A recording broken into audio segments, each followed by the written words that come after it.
आणि त्या ठिकाणी पहिल्यांदा भगवान अर्थ समेत बुधाने धम्मचक्र निर्माण केलं आणि त्याला आदेश दिला की तुम्ही सुद्धा हे कथन करत असता ही एक गोष्ट लक्षात आली की हे सगळे 5 लोक आहेत. कौंडण्य, वक्र, महाना, भजे आणि अश्वती. किती लोक आहेत?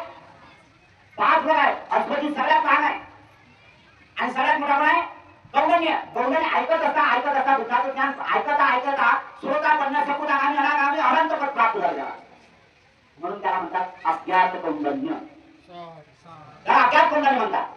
ज्ञान प्राप्त झाला आणि तिथून सुरुवात केली आणि मग तिथून या आषाढी पौर्णिमेपासूनच त्यांनी सुरुवात केली.